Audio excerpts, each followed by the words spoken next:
atas setiap anugerah-Mu yang Kau berikan dalam setiap kehidupan kami, atas setiap nafas kehidupan yang baru yang boleh Kau berikan kepada kami. Sungguh dengan apa kami balas akan setiap Tuhan cinta kasih-Mu kepada kami. Kalau bukan kami belajar untuk selalu untuk ya Bapa hidup lebih baik, hidup ya Bapa dengar-dengaran taat kepada Tuhan. Terima kasih atas persekutuan komunitas yang indah melalui SS Reborn pada pagi hari ini. Sebentar hamba akan menyampaikan sabda kebenaran firman-Mu ya Bapa. Berfirmanlah Tuhan, ambil alih ya Bapa. Biar kuasa Tuhan turun atas kami dan kami akan dapat memasukkan setiap firman kami di hati kami, bukan hanya di kepala kami ya Bapa, dan kami mampu untuk mengimplementasikannya dalam kehidupan kami hari lepas hari. Terima kasih Tuhan, di dalam berkat nama Yesus Kristus kami berdoa dan bersyukur. Haleluya. Amin. Shalom. Luar biasa. Masih kuat ya menghadapi masa pandemi ini di Indonesia, masa yang tidak mudah. Memasuki tahun kedua masa pandemi di kuartal ketiga, saudara. Ini udah bulan Juli loh. Ini waktunya kita mengambil keputusan, mau berubah atau tidak, terkait dengan seluruh dunia ini mengalami sebuah yang namanya kegoncangan yang sama. Jarang dunia mengalami kegoncangan yang sama.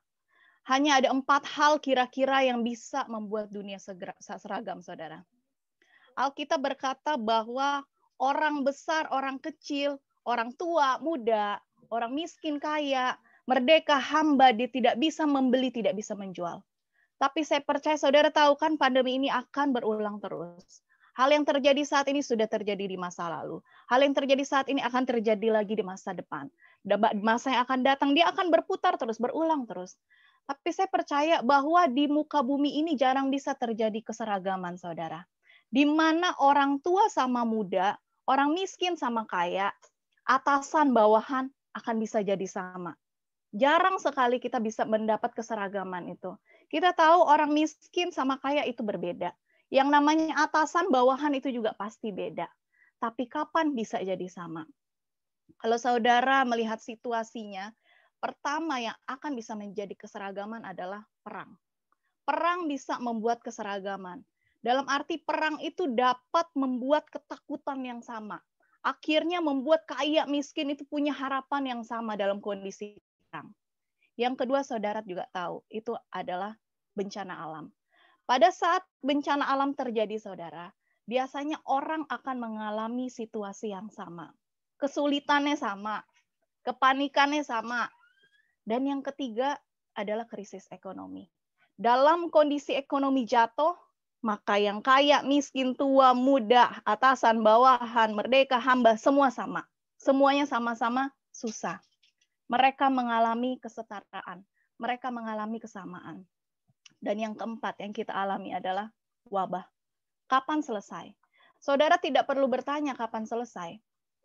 Karena kita harus selesaikan tugas Tuhan di muka bumi. Yang pasti keadaan dunia tidak akan lebih baik. Dan yang pasti tugas Tuhan itu harus selesai, yaitu amanat agung. Ya, saudara tahu konsepnya amanat agung itu ada apa? Ada penginjilannya, ada baptisannya, ada penggembalaannya, ada pengajaran. Jangan hilang salah satu. Makanya kalau dikasih kesempatan untuk khotbah, ambil tangkap. Biar kita bisa mengajar. Karena kalau hilang salah satu, Tuhan kan bilang, kalau lakukan 4 ini pergilah, baptislah, ya, terus ajarlah mereka, maka ketahui aku menyertai engkau sampai pada akhir zaman. Jangan sampai kehilangan kita salah satu. Makanya saya kalau dikasih khotbah suka. Kenapa? Saya mau selesaikan amanat agung. Kenapa? Saya ingin mengajarnya. Saya dapat mengajarnya. Saya mungkin profesinya tidak seperti Pak Joni, ya Pak Gembala Joni bisa membaptis orang, tidak seperti itu. Tapi saya ambil salah satunya. Yuk kita buka firman Tuhan dari Yosua 20. Di sini berbicara tentang the city of refuge. Yosua 20 ayat 7, saya akan bacakan. Lalu orang Israel mengkhususkan sebagai kota perlindungan Kedes di Galilea, di pegunungan Naftali dan Sikem, di pegunungan Efraim dan Kiryat Arba, itulah Hebron di pegunungan Yehuda. Ayat 8, dan di seberang sungai Yordan, di sebelah timur Yeriko, mereka menentukan Beser, di padang gurun, di dataran tinggi dari suku Ruben dan Ramot, di Gilead dari suku Gad dan Golan, di Basan dari suku Manasye. Saudara, ini kitab menarik sekali. Setelah kita Pentatokh Musa, maka kita akan buka kitab selanjutnya adalah Joshua. Tadi kita buka Joshua. Nama Joshua itu sama dengan nama Yehesua. Hosea, Yosua. Yehesua itu nama Yunaninya, artinya Yesus. Artinya nama Yahweh adalah keselamatan. Yosua ini adalah pemimpin bangsa Israel yang menggantikan Musa dan membawa bangsa Israel dan masuk dan berhasil merebut tanah Kanaan. Di saat kita buka pasal 20 tadi, kita lihat di mana Yosua memimpin bangsa Israel untuk menyeberang ke Sungai Yordan. Dan setelah itu dia sebagai pemimpin, dia membagi-bagi wilayahnya supaya setiap konfederasi suku mendapat wilayahnya masing-masing. Kita tahu suku Ruben, Manasye, ada di seberang Sungai Yordan. Waktu mereka menyeberang, sisa suku yang belum dapat akan mendapat tanah di Kanaan. Nah, setelah terbagi semua kisahnya, ini orang Lewi dikecualikan, saudara. Dia mendapat bagian di tengah-tengah suku, supaya orang Lewi bisa tinggal di tengah-tengah suku yang ada. Karena mereka apa? Karena mereka tidak mendapat tanah pusaka. Karena orang Lewi tahu Tuhan adalah milik pusakanya. Nah, setelah dibagi-bagi suku itu, mereka mendapat semua tanah lengkap, sudah beres di sana, ada yang kurang, saudara. Akhirnya Tuhan bicara kepada Yosua di Yosua 20 ini. Judulnya bagus sekali. The City of Refuge, artinya kota-kota perlindungan. Setelah mereka masuk di sebelah barat Sungai Yordan, ada 3 kota perlindungan. Dan bagi suku yang ada di sebelah timur, ada 3 kota perlindungan. Jadi cerita ini adalah kisah yang ada di Perjanjian Lama. Saudara, kisah yang ada Perjanjian Baru itu biasanya bayangan dari Perjanjian Lama. Di kitab Yosua, Tuhan memerintahkan. Pertanyaannya, bagaimana hal ini bisa terbaca mengenai hari-hari ini? Kalau kita membaca keadilan Tuhan, itu luar biasa. Dan semua nama di Alkitab, itu mau nama orang, nama tempat, nama gunung, nama lembah, bukit, sungai, laut, nama kota, desa, semua angka ada artinya. Semua Alkitab bercerita dengan jelas. Dan ayat-ayat ini ada sebuah makna yang kita harus terima sampai hari ini. Saya percaya dalam hidup saya dan saudara ada perlindungan Tuhan. Kan kita berdoa setiap hari. Mazmur 91 itu doa yang sering dipakai oleh tentara Amerika kalau pelatihan di West Point. Saudara, sangat indah sekali Mazmur 91 itu berbicara mengenai perlindungan dalam kehidupan kita. Dalam lindungan yang maha tinggi, dikatakan Tuhan memerintahkan kepada malaikat untuk menjaga kehidupan kita, untuk berkemah di sekeliling kita. Dan kita bisa meminta perlindungan dari Tuhan supaya perlindungan itu mengcover kita. Jadi kalau ada Delta, varian-varian baru termasuk Delta itu kita nggak perlu khawatir, kita ada perlindungan ini. Yang saya mau cerita sekarang, ternyata ada kota-kota perlindungan yang bisa terjadi dalam kehidupan kita. Banyak orang berpikir perlindungan itu pada waktu kita nyembah Tuhan. Oh Tuhan, tolong saya. Itu benar. Waktu kita minta perlindungan dari malaikat itu juga betul. Tapi satu hal yang saya mau cerita di sini, ternyata perlindungan ini punya kota-kota perlindungan. Ada 2 hal yang ingin saya sampaikan terkait 2 ayat saja, saudara. Ayat 7. Ayat 7 dan 8. Kades, bacanya Kadesi di Galilea. Di pegunungan Naftali dan Sikem di sini. Kata Kades itu artinya kudos atau kudus. Waktu kita masuk, ternyata Tuhan sudah buat kota perlindungan bagi kita. Jadi memang ada perlindungan bagi kita kalau kita sedang ada masalah. Ya, pasti ada perlindungan. Tapi sebetulnya kita itu sudah punya kota-kota perlindungan sesuai yang di Yosua 20 ini. Dalam kehidupan saya dan saudara, kita dapat berlari begitu cepat. Dan kota-kota ini saya punya makna yang indah dalam kehidupan kita. Yuk kita lihat. Kades di Galilea, lalu orang Israel mengkhususkan artinya mengkuduskan, memisahkan sebagai kota perlindungan. Ayat 7 di sini katakan, orang Israel mengkhususkan, memisahkan, menguduskan, separate. Kekudusan itu artinya saudara dipisahkan dari dunia. Kudus itu artinya kodes. The Hebrew word for holy is kodes and means apartness, set apartness, separateness. Bahasanya itu dipisahkan. Di saat saudara dipisahkan dari dunia, artinya hidup kita harus hidup baik. Hidup benar. One perfect in goodness and righteousness. Artinya hidup sudah nggak mau menyatu dengan hal-hal dunia. Artinya nggak mau minum, merokok, pesta pora, iri, benci, dendam sama orang, nggak nipu sama sini, dipisahkan saudara. Itu artinya kita mengkhususkan diri. Kudus bukan berarti gue harus pakai putih-putih atau gue harus ada di gereja terus, bukan. Ya, dan setelah kudus, setelah Kedes di Galilea, di pegunungan Naftali di sini tulisannya. Naftali itu artinya menang. Saudara dapat sesuatu? Kalau hidup kita kudus, kita pasti menang. Kalau kita memilih untuk kudus, artinya kita dipisahkan untuk Tuhan. Artinya kita udah nggak mau ambil semua kenikmatan dunia, kekayaan, jabatan, popularitas, dan lain-lain. Kita emang tinggal di muka bumi, saudara. Tapi kita tidak terikat dengan dunia. Orang-orang percaya semua pada minta Tuhan lindungi saya. Padahal sesungguhnya Tuhan sudah kasih konsep perlindungan di Yosua ini. Waktu hidup kita dipisahkan dari dunia, maka Tuhan berjanji engkau akan ada di pegunungan Naftali. Artinya ada kemenangan. Setelah kudus, adanya di pegunungan Naftali. Menang. Bisa bayangkan, Kodes, Naftali, kudus pasti menang. Iya, saya mau menang sama istri saya. Bukan begitu, justru bukan begitu konsepnya. Ya kalian harusnya tuh bukan dipisahkan justru, ya kan? Dipisahkan itu artinya dikhususkan, diambil hanya untuk bagi Tuhan. Memasuki udah bulan Juli, saudara. Indonesia ini ngalami banyak hal, saya baca-baca di berita terkait pandemi dan dampak-dampak ekonomi pandemi. Ada banyak hal saudara bisa buat di masa lalu, bisa pelayanan kemana-mana, bisa penginjilan. Sekarang saudara nggak bisa buat apa-apa. Saudara punya bisa meet up sama teman dan segala macam. Sekarang saudara nggak bisa buat apa-apa, mengalami pembatasan. Tapi saya berdoa, engkau dan saya paham, inilah saatnya engkau dan saya memilih untuk dipisahkan. Jangan undur, ambil langkah mengkhususkan hidupmu. Karena kalau kita dikhususkan, artinya kita dikuduskan. Dan kita pasti Naftali, kita pasti menang. Banyak orang mau menang, tapi mencari strategi, mencari cara. Kadang-kadang kita banyak melakukan hal-hal bersifat keagamaan, pelayanan, doa puasa, itu semua baik untuk dapat kemenangan. Itu semua berkenan di hadapan Tuhan. Tapi pesannya saudara, pada waktu saudara kudus, saudara pasti menang. Dan itu otomatis. Amin. Banyak orang terlindungi, pengen cari backup, backing, cari strategi.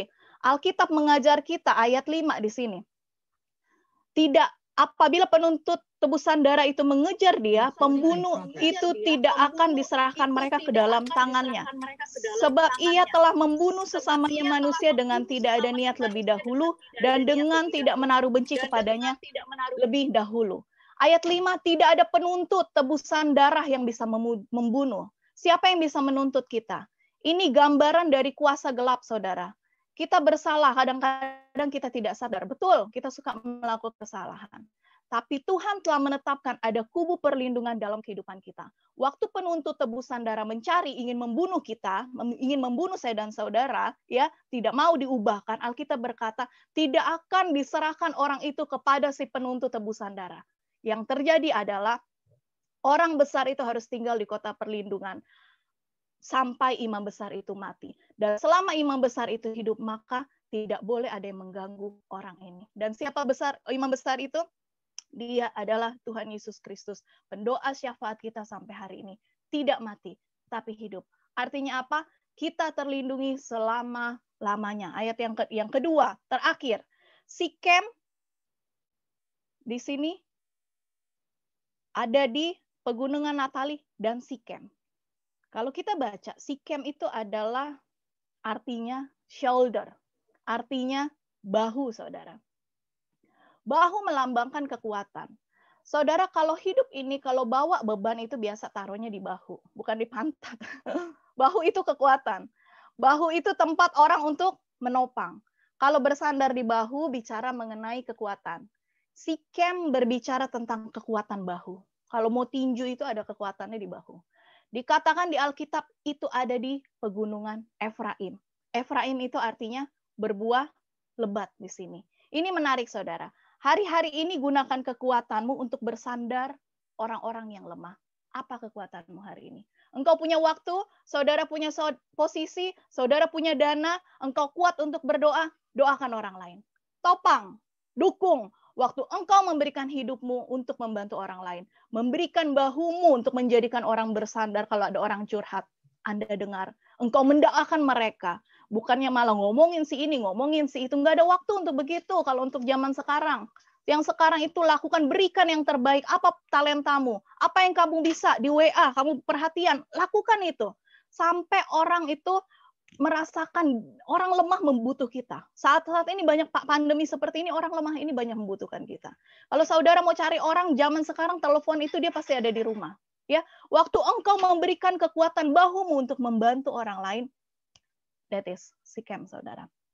Itu adalah Sikem. Waktu engkau memberikan bahumu, powermu bagi orang lain, maka hidup akan mengalami Efraim. Di sini ditulis di pegunungan Efraim, yaitu berbuah lebat, berbuah ganda. Banyak orang mau berbuah ganda, dia berdoa, dia mengklaim. Tidak ada yang salah saudara dengan bilang, Tuhan berkati aku berlimpah-limpah. Tidak ada yang salah. Kalau baca ini dan saya praktekkan, ternyata waktu kita memberikan hidup kita bagi orang lain, kekuatannya, kemampuannya, kebisaannya bagi orang lain, talentanya untuk membantu orang lain, sebetulnya hidupnya akan berbuah ganda. Tahun yang saat ini kita harus punya integritas karakter ilahi. Banyak orang tanya, Kak Echa kok bisa ya, Kak Echa bisa sampai begitu, bisa pimpin perusahaan, bisa dipercayakan ini, bisa menjadi itu, CEO ini, dan segala macam. Kemampuan saya berikan kepada orang lain. Saya banyak membantu orang lain.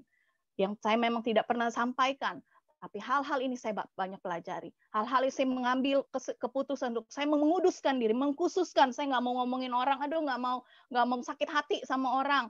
Sakit hati wajar, normal. Tapi hanya di permukaan dan saya buang. Permukaan saya berdoa buang. Kenapa? Kecewa saya buang. Kecewa saya buang. Nggak masuk ke sampai jadi dendam. Ya, kecewa itu biasa startnya, endingnya kepahitan. Biasakan hidup kita ini untuk memberikan bahu kita kepada orang yang lebih lemah. Dalam masa pandemi gini, COVID belum selesai juga. Dulu yang mati hanya orang-orang jauh. Saya gemes sekali. Sekarang orang di lingkaran sendiri, di Facebook, Instagram, semua, WhatsApp grup, banyak keluarga kita, banyak saudara tetangga yang kita kenal sekarang. Dan mungkin saat ini, keluarga kita punya masalah. Saudara punya kelebihan atau kemampuan apa saja, saudara. Apa saja kita bisa bantu orang lain. Karena memang sekarang semua dalam tekanan ekonomi. Kesedihan bagi saudara ditinggalkan oleh orang yang saudara kasihi. Tapi satu hal, untuk kita menjadi punya kekuatan di sebuah bidang, baiklah itu dipakai untuk menjadi bahu, menopang orang lain, niscaya hidupmu akan berbuah ganda. Jadi yang pertama, kudus. Yang kedua, berikan bahumu. Ya, saudara, di sini sudah dikatakan, Kedes ada di pegunungan Naftali.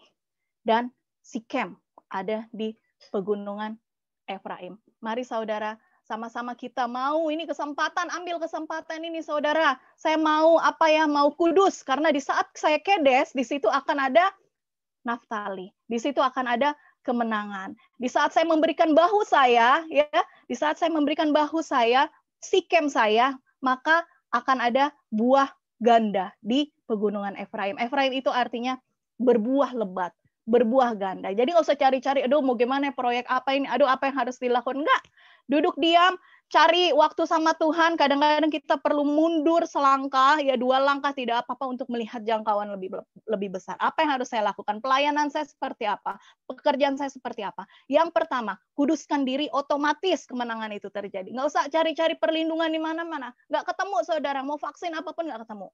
Perlindungan saudara udah ditulis di sini, di saat saudara kudus. Kudus artinya memisahkan sama dunia. Yang dunia ngerokok, minum mabok, saya enggak. Yang lain suka ngomong-ngomong, ya saya enggak. Itu namanya memisahkan. Baru di situ juga ditulis Sikem. Kita di saat kita beri bahu kita, Efraim terjadi. Berbuah lebat, berbuah ganda. Mari kita berdoa. Haleluya Bapa, di dalam nama Yesus, terima kasih untuk pagi hari yang indah ini, di mana Engkau boleh ya Bapa menyampaikan setiap kebenaran firman-Mu. Lanjutkan ya Roh Kudus untuk menjamah hati mereka, mengubahkan hidup mereka, sehingga kehidupan mereka diberkati.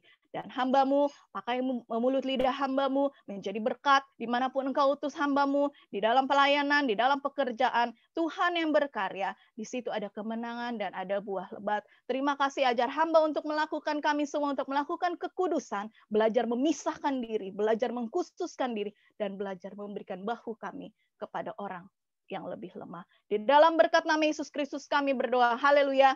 Amin. Oke, terima kasih untuk hambanya Echa.